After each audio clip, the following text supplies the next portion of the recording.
1,00,000 మంది శివభక్తులతో కలిసి మహారుద్రాక్ష పూజలో పాల్గొనండి. వెంటనే కాల్ చేసి మీ పేరును నమోదు చేసుకోండి.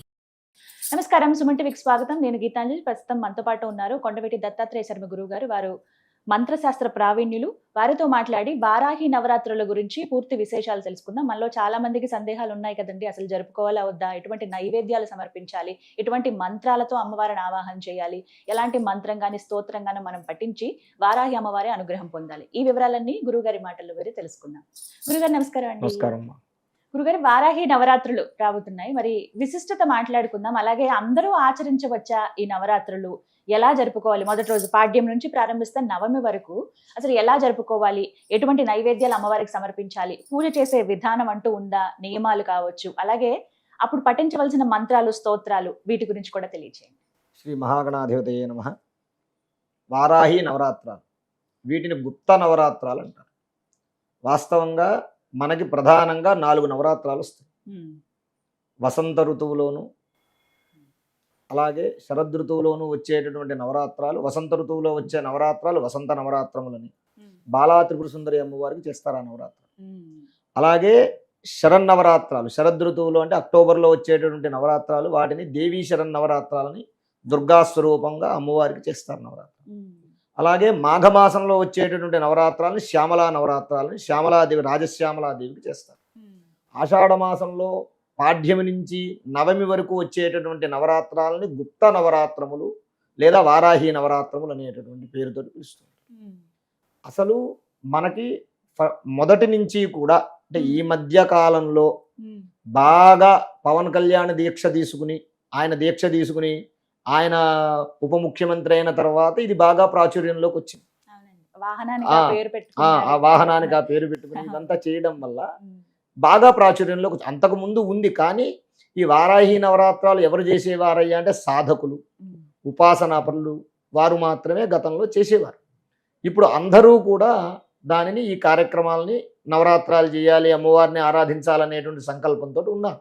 అంటే మేము కూడా జీవితంలో పైకి రావాలి అనే సంకల్పంతో చేసేవారు. దీనికి గుప్త నవరాత్రాలు అనే పేరు. దీనికి గుప్త నవరాత్రాలను ఎందుకు వచ్చిందంటే, గుప్తం అంటే రహస్యం అని అర్థం అన్నమాట.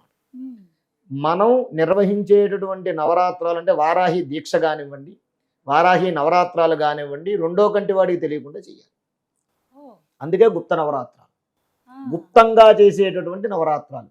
నేను ఇంత చేస్తున్నాను, నేను దీక్ష తీసుకున్నాను, బయటికి చెప్పకూడదు.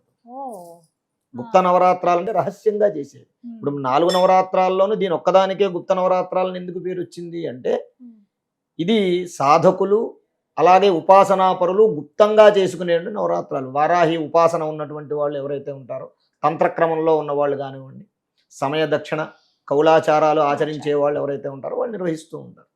దీన్ని మనం చెయ్యాలంటే ఎలా చెయ్యాలి అంటే, మానవ మాత్రులు, మామూలు సామాన్యులు మనలాంటి వాళ్ళు ఈ చెయ్యాలి అంటే గనక రాత్రిపూట మాత్రమే వారాహి దేవి యొక్క పూజ చేసుకోవాలి. రాత్రి చెయ్యాలి. అసలు నవరాత్రములు అంటే రాత్రికే ప్రాధాన్యత ఎక్కువ. అంటే సమయం అండి, సూర్యాస్తమయం తర్వాత, చీకటి పడిన తర్వాత, అంటే 7 గంటలకి చీకటి పడుతుంది మనకి. కాబట్టి ఈ లోపు అన్ని మనం సర్దేసుకుని, పూజా సామాన్లన్నీ సర్దేసుకుని ఉదయం నుంచి ఉపవాసం ఉండాలి. ఉదయం నుంచి ఉపవాసం ఉండి ఏమీ తినకూడదు, ఏమీ తాగకూడదు. కాఫీ తాగొచ్చు, ఇవన్నీ మంచినీళ్ళు ఏమన్నా తాగితే తాగిందంటే గంగకి దోషం ఉండదు కాబట్టి మంచినీళ్ళు తాగచ్చు. బాగా నిష్టగా చెయ్యాలి, తొందరగా ఫలితం రావాలనుకున్నటువంటి వాళ్ళు ఎవరైతే ఉంటారో వాళ్ళు దీనికి ఉన్న తర్వాత ఏదైతే మనం ప్రదేశంలో, ఇంట్లో చాలా శుచిగా శుభ్రంగా ఉండాలి. అంటూ ముట్టు మైలు ఖచ్చితంగా పాటించాలి. ఈ నవరాత్రాలలో ఇంట్లో ఆడవాళ్ళు ఎవరికి కూడా ఇంట్లోకి రాకూడదు రోజులు లేకుండా చూసుకోవాలి. ఎందుకంటే మనం నిర్వహించేటటువంటి పూజకి నియమనిష్టలు అనేది ప్రధానం. నియమం అంటే ఏంటి, మనం ఆచరించే విధానం. నిష్ట అంటే శుచి శుభ్రం. ఇది ఖచ్చితంగా ఆచరించాలి.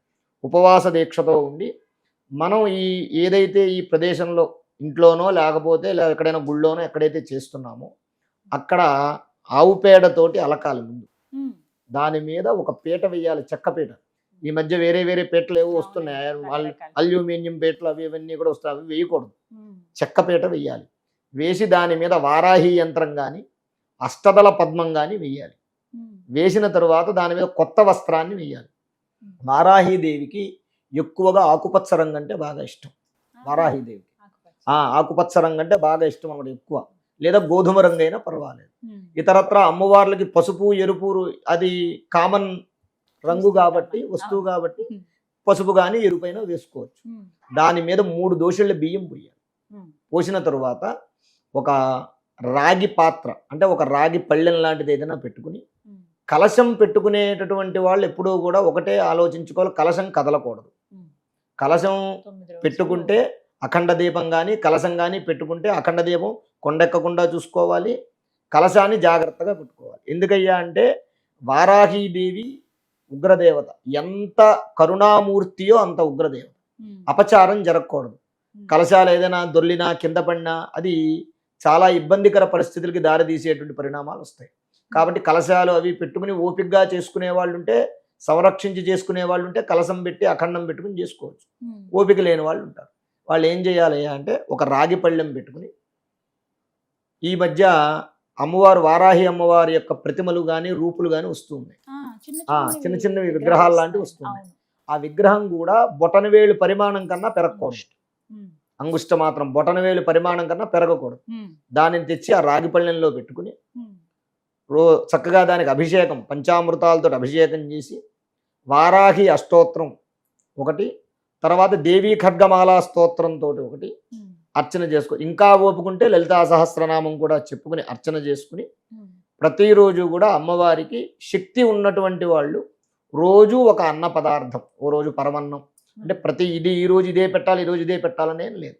ఓ రోజు పరమన్నం, ఓ రోజు పులిహార, అన్న పదార్థం మాత్రం ఖచ్చితంగా పెట్టాలి. ఒకవేళ అన్న పదార్థం పెట్టలేని వాళ్ళు ఎవరైతే ఉంటారో వడపప్పు నైవేద్యంగా పెట్టచ్చు. బెల్లము, వడపప్పు, పానకం. వడపప్పు అమృత స్వరూపం అనమాట, అమ్మవారికి అమృత తుల్యం. అమ్మవారే సాక్షాత్తు చెప్పిందనమాట. పానకం కానీ వడపప్పు కానీ ఈ రెండు నాకు అమ్మవారి యొక్క ఆకలి దాహము తీర్చినటువంటి వస్తువులు. ఆ రెండు కూడా మహిషాసురుడు సంహారం అయిన తరువాత అమ్మవారు బాగా ఆకలి దాహంతో ఉంది. బాగా ఉండేసరికి అందరూ వస్తున్నారు, అమ్మవారికి నమస్కారం చేస్తున్నారు, మణులు మాణిక్యాలు గిఫ్ట్లన్నీ ఇస్తున్నారు, కానీ ఆవిడని ఎవరూ పట్టించుకోవట్లేదు. ఎవరైనా కాస్త మంచినీళ్ళు లేకపోతే ఏమన్నా తినడానికి ఏమైనా తెచ్చారా అంటే తేలేదు. అమ్మవారు అలా చూస్తుంది, ఎవరైనా తెస్తారేమో అని. అగస్త్య మహర్షికి ఈ విషయం తెలిసింది. అమ్మవారు సంహారం చేసింది మహిషాసురుడిని తెలిసిన తర్వాత ఆయన అమ్మవారి దర్శనం చేసుకుందాం, ఆ రూపంతో శక్తి స్వరూపం కదా, అష్టాదశ భుజ మహాదుర్గ స్వరూపంతో అమ్మవారు ఉంటుంది. 9 అడుగులు ఉంటుంది అమ్మవారు. చండీలో అమ్మవారి యొక్క వర్ణన చెప్తారు. 9 అడుగులు ఉంటుంది అమ్మవారు, 18 చేతులు. చాలా విశేషమైనటువంటి రూపం. ఆ రూపాన్ని దర్శించాలని అగస్త్యుడు పరిగెత్తుకుంటూ వస్తున్నట్ట. వచ్చేటువంటి క్రమంలో పత్రం పుష్పం ఫలంతోయం అన్నారు. మనం ఎవరి దగ్గరికైనా వెళ్ళేటప్పుడు ఉత్తి చేతులతో వెళ్ళకూడదు, రక్తహస్తాలతో వెళ్ళకూడదు. ఏదో మనకు తోచింది మన శక్తి కొలది ఇవ్వాలన్నమాట. ఆయన దగ్గర ఏముంది, చెంబులో నీళ్లు తప్ప, కమలంలో నీళ్లు తప్ప ఏమీ లేవు. ఆలోచిస్తే ఆ పక్కన పెసర చేను కనిపించింది ఆయన. ఆ పెసర చేను కనిపిస్తే వెంటనే ఆ పెసలు తెంపి ఈ చెంబులో వేసుకున్నాడు. వేసుకుని మళ్ళీ కొద్దిగా ముందుకెళ్ళినటువంటి తర్వాత చెరుకు తోట కనిపించింది. ఓ 2 చెరుకు ముక్కలు కోసుకుని ఆ చెరుకు ముక్కలు అలాగే ఈ యొక్క ఇది పట్టుకుని వెళుతూ లైన్లో నుంచున్నాడు. అమ్మవారి దర్శనానికి లైన్లోకి వెళ్ళాలి. ఇప్పుడు తిరుపతి మనం వెళ్ళినప్పుడు ఎలా లైన్లో ఉంటాం, 33 కోట్ల మంది దేవతల లైన్లో ఉంటే ఈయన ఎక్కడో వెనకాల ఉన్నాడు.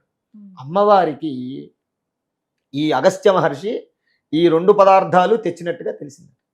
వెంటనే లేచి పరిగెత్తుకుంటూ అగస్త్య మహర్షి దగ్గరకు వచ్చి వెంటనే ఆ పెసరపప్పు నోట్లో వేసుకుని చెరుకును పిండి ఆ తీర్థం తాగిందట అమ్మవారు. చెరుకు రసం, ఆ చెరుకుతోటి తయారయ్యేటటువంటి బెల్లంతో వచ్చినటువంటి పానకం కింద, అలాగే వడపప్పు మనం ఏదైతే ఉందో ఈ పెసరపప్పు ద్వారా వచ్చింది వడపప్పు. కాబట్టి నా ఆకలి దాహము తీర్చినటువంటి ఈ 2 పదార్థాలు నా పూజలో తప్పనిసరిగా ఉండాల్సిందే. అందుకనే మనం పూర్వం నుంచి కూడా అమ్మవారు పూజ చేస్తే వడపప్పు పానకం ఖచ్చితంగా పెట్టడానికి గల కారణం ఇదనమాట. అమ్మవారు చెప్పింది స్వయంగా, నా పూజలో ఇవి లేకపోతే నా ఆకలి తీరదని చెప్పిందట అమ్మవారు. అలా అమ్మవారికి నివేదన చేసేటప్పుడు మన శక్తి కొలది ఏ ఉన్నా లేకపోయినా, పెట్టినా పెట్టకపోయినా వడపప్పు పానకం నివేదన పెడితే అమృతం నివేదన పెట్టినట్టే అమ్మవారికి. పెట్టి చక్కగా ధూపదీప నైవేద్యాలు సమర్పించి హారతిచ్చుకుని అమ్మవారి యొక్క మహత్యం కానీ లేదు దేవీ భాగవతం కానీ చదువుకోవచ్చు. చదువుకుని చక్కగా అక్షంతలు నెత్తి మీద వేసుకుని అలా ఏ రోజుకు ఆ రోజు 9 రోజులు కూడా పూజ అయిన తర్వాత 9వ రోజు ఒకవేళ వీలైతే శక్తి ఉన్న వాళ్ళైతే గనక ఎవరైనా వారాహి మంత్ర ఉపాసకులు కానీ ఆ తపస్సు చేసినటువంటి వాళ్ళు కానీ ఎవరైనా ఉంటే వాళ్ళని పిలిచి ఇంటికి చక్కగా వాళ్ళకి స్వాగత సత్కారాలు పలికి వారి చేత వారాహి హోమం చేయించుకుని ఇంట్లో చేయించుకుని వారికి చక్కగా యథాశక్తి దక్షిణ తాంబూలాలు ఇచ్చి వారికి భోజనం పెట్టి పంపించాలి. ఇలా చేస్తే వారాహి నవరాత్రాలు తప్పనిసరిగా ఆ అమ్మవారి యొక్క అనుగ్రహం ఈ యొక్క కుటుంబం మీద పడుతుంది. పూజా సమయం ఎప్పుడండి? పూజా సమయం సాయంత్రమే. ఉదయం ఉదయం మామూలుగా నిత్యార్చన ఉదయం చెయ్యాలి. నిత్యార్చన అనేటటువంటిది ఉదయం ఎప్పుడూ చేయాల్సిందే. ఇప్పుడు ఇంట్లో దేవుడికి పూజ చేసుకుంటాం కదా, అలా మామూలుగా అమ్మవారు శుభ్రం చేసి ఉదయం పూజ అంటే నవరాత్ర దీక్షలో మనం సులువుగా చేసుకునే పద్ధతి. అసలు నవరాత్ర దీక్ష ఎలా చేయాలి అంటే షట్కాలార్చనలు చేయాలి. 6 కాలాలలోనూ అమ్మవారికి అర్చన చేయాలి, 6 కాలాలలోనూ అష్టోత్తరం చెప్పాలి, 6 కాలాల్లోనూ అభిషేకం చేయాలి. ఇవన్నీ ఉంటాయి. అవన్నీ మనం చేసేటటువంటి పరిస్థితి లేదు కాబట్టి ఉదయం పూట మామూలుగా అమ్మవారికి షోడశోపచార పూజ చేసుకుని సాయంత్రం పూట ఉదయం నుంచి ఉపవాసం ఉండి రాత్రి సమయంలో విశేషమైనటువంటి ఇలా ఈ విధానంగా చేసుకుంటే అమ్మవారి యొక్క అనుగ్రహం లభిస్తుంది. ఇంకా ఖాళీగా ఉంటే వారాహి స్తోత్రం ఉంటుంది. ఆ వారాహి స్తోత్రాన్ని కానీ లేదు ఓం నమో భగవతే వారాహి అయి నమః అంటే వారాహి అమ్మవారి యొక్క నామాన్ని కానీ చక్కగా జపం చేసుకుంటూ ఆ 9 రోజులు ఉంటే ఆ ప్రభావం వల్ల కూడా వారాహి అమ్మవారి యొక్క అనుగ్రహం వీళ్ళ మీద కలుగుతుంది. అంటే అమ్మవారు అసలు ఎలాంటి ఫలితాలను ఇస్తుంది ఈ నవరాత్రి? వారాహి అమ్మవారు సంపూర్ణమైనటువంటి ఫలితం ఇస్తుంది. అది ఇది అని కాదు, అన్ని రకాలుగా ఏ అమ్మవారైనా ఏ భగవంతుడైనా సరే అన్ని రకాలుగా ఇస్తాడు, అన్ని రకాలుగా ఫలితాన్ని ఇస్తాడు. ఈ వారాహి అమ్మవారు ఏంటి అంటే ముందు మనస్సులో ఉన్నటువంటి భయాలను తొలగిస్తుంది.